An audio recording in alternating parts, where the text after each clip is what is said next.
Dave Mazza is going to help me through it, CEO of Roundhill Investments. At this point, I do want to talk about the Humanoid Robotics ETF, which definitely front and center, but how about a market thought?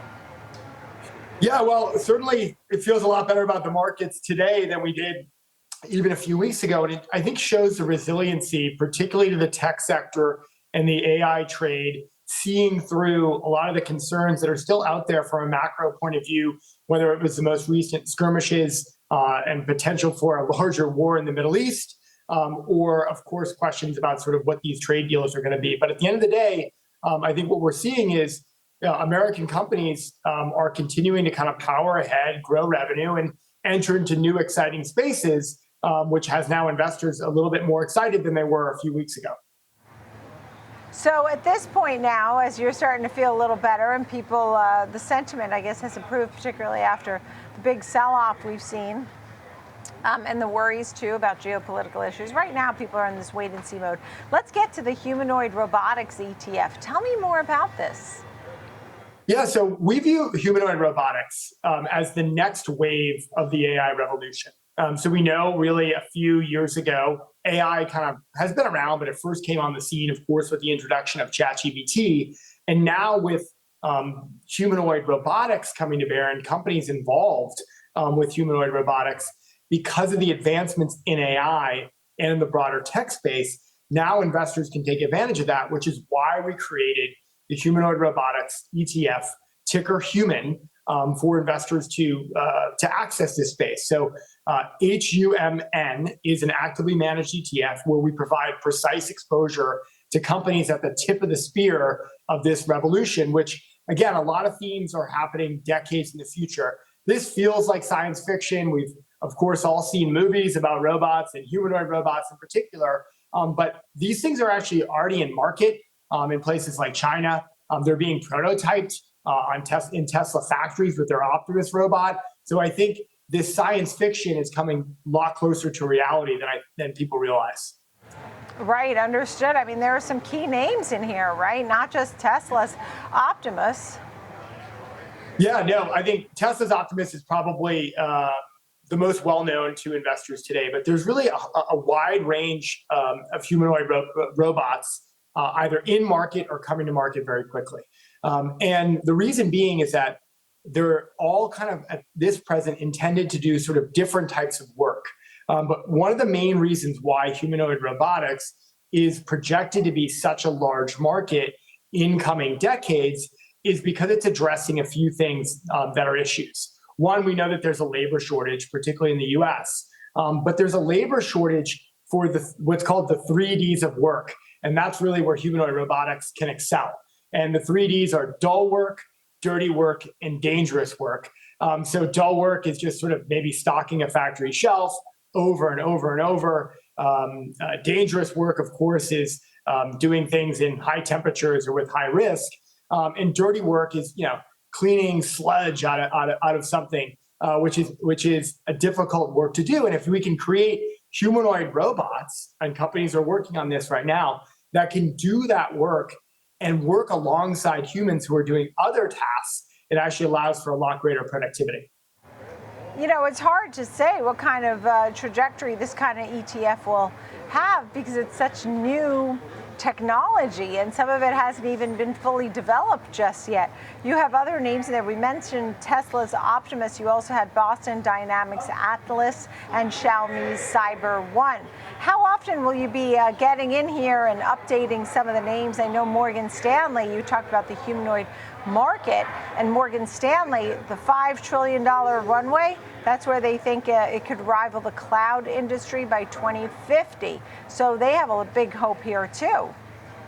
Yeah, no, exactly. So Morgan Stanley put out a recent report to your point, noting that they project this to be a $5 trillion industry by 2025. And at the same time, actually, the cost of robots, both for use in factories and then potentially in households, really collapse. And the collapse is very similar to what we've seen actually with AI more broadly as there's greater adoption.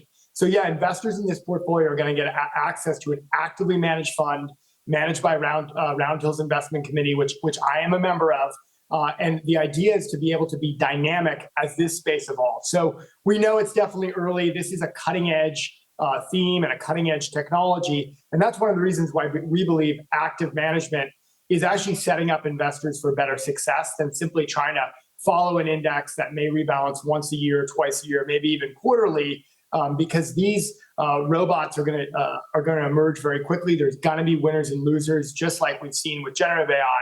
And we believe that this theme has the potential to kind of follow a similar adoption path, but also change very, very rapidly. Yeah, as you talk about generative AI of the Gen AI and Tech ETF, Chat. So that one, that's had a little more history, or what do you think of that for folks in a portfolio? Should they have both ETFs? Yeah, I think they're really there's not a ton of overlap in the ETFs. NVIDIA is in both portfolios. NVIDIA is in the Humanoid Robotics ETF because its technology, the Jetson and AI, is actually powering a lot of the way these robots think and act. So that allows them to actually be as capable as they are.